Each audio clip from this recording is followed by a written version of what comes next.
Halo Tribuners, gimana nih? Udah masuk aja yang kuliah udah mulai tatap muka, yang sekolah juga udah mulai tatap muka. Coba gimana perasaan kamu kuliah atau sekolah tatap muka? Bisa nih dikasih ceritanya ke Hakim di kolom komentar yang ada di YouTube tribunnews.com ya. Hakim bener-bener kepo banget nih sama pengalaman pertama kamu setelah sekian lama tidak bertatap muka dalam hal belajar mengajar yang ada di sekolahan atau di kuliah. Tapi ngomong-ngomong Tribuners, kalau kita kuliah atau kita sekolah itu banyak banget ya tugas-tugas yang harus kita presentasikan kepada guru ataupun dosen ataupun kepada teman-teman kita. Nah, dari tugas-tugas itu ternyata kita sebagai seorang presenter atau orang yang menyampaikan presentasi harus memiliki kekuatan yang sangat luar biasa ya. Jadi kita kayak dengan kekuatan bulan ya kan untuk berpresentasi maksudnya ya. Dan ini akan berpengaruh banget kepada audiens kamu dengan kenyamanan mereka juga, dengan apa yang mereka lihat dan apa yang mereka terima itu tergantung pada seorang presenter atau orang yang menyampaikan presentasi. Tapi Tribuners, tahu gak sih kalau dalam sebuah presentasi yang terpenting itu bukanlah slide presentasi, melainkan diri kamu sendiri sebagai seorang aktor dari penampilan tersebut.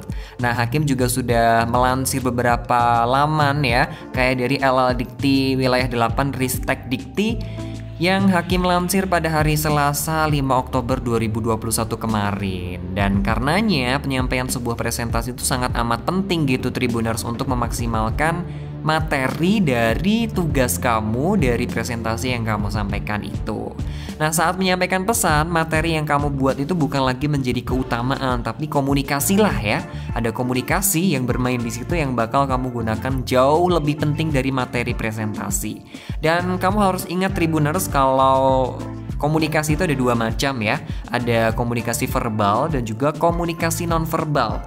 Kalau misalnya kamu bertanya kepada Hakim, Kim, emangnya lu tahu nih arti dari komunikasi verbal apaan, nonverbal apaan?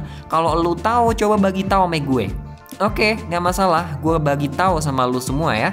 Jadi kalau komunikasi verbal itu adalah komunikasi yang kita lakukan dengan lisan dan juga dengan tulisan. Tapi kalau komunikasi nonverbal itu komunikasi yang kita lakukan tanpa ada lisan, tanpa ada tulisan. Kayak contohnya gestur, ekspresi, mimik muka, atau ekspresi itu tadi juga ya, atau eye contact ya, eye contact atau kontak mata. Ini juga salah satu bentuk dari komunikasi nonverbal, atau juga bisa pakaian yang kamu gunakan atau tanda-tanda lah ya, pokoknya yang berupa simbol ataupun tanda-tanda tertentu.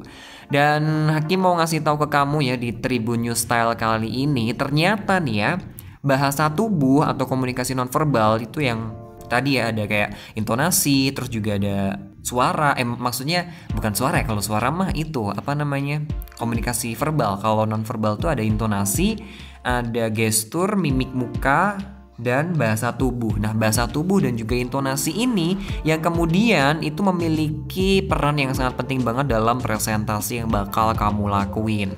Nah, kalau untuk presentasi ketika kamu sedang berhadapan dengan banyak orang ya, mempresentasikan sebuah materi, kamu bisa memainkan semaksimal mungkin bahasa tubuh dan juga intonasi suara kamu.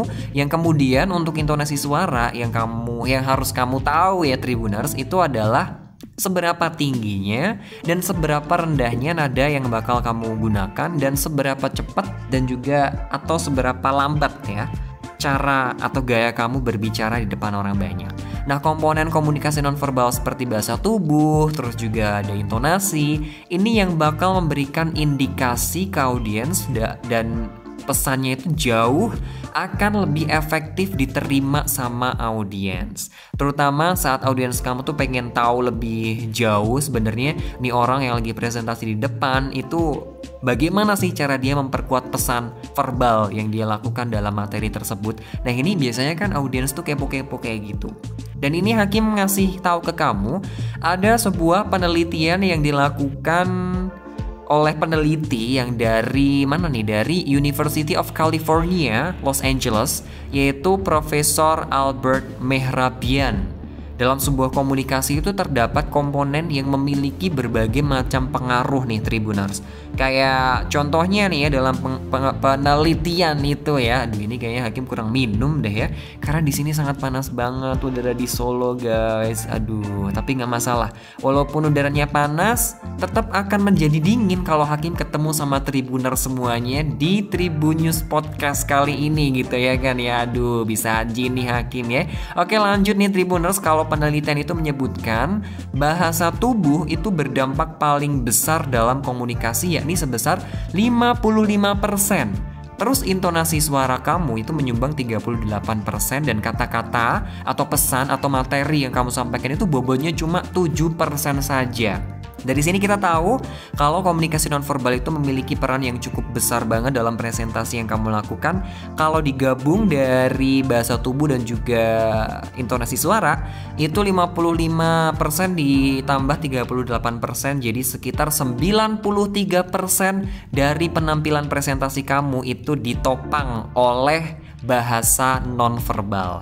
Oleh karena itu dapat dikatakan juga Tribuners kalau bahasa tubuh itu sangat amat penting banget dalam sebuah proses komunikasi seperti halnya presentasi. Tapi once again di sini kamu menggunakan bahasa tubuh tidak hanya untuk presentasi, tapi ketika kamu berbicara dengan lawan bicara kamu, komunikasi interpersonal juga boleh 2 orang saja atau 3 orang dalam grup kecil, kelompok kecil, komunitas besar ataupun di dunia massa. Media massa maksudnya. Komunikasi nonverbal ini sangat penting banget buat kamu pelajari lebih dalam, buat kamu ketahui lebih lanjut lagi. Untuk informasi selengkapnya mungkin Hakim bakal sambung lagi di lain waktu ya, karena di sini udah beberapa menit Hakim nemenin kamu di Tribunnews Style kali ini. Tadi juga udah ada di Tribunnews Podcast yang today ya kan. Nggak masalah, nggak apa-apa tiap hari ketemu sama kita podcaster dari tribunnews.com. Yang penting informasinya tetap bermanfaat buat kamu dan juga informasinya bisa berguna buat kamu dalam kehidupan kamu sehari-hari. Mungkin itu aja yang bisa Hakim kasih tahu ke kamu dan kita bakal lanjutin lagi di lain kesempatan. Terima kasih semuanya yang sudah join barengan Hakim di sini dan sampai jumpa.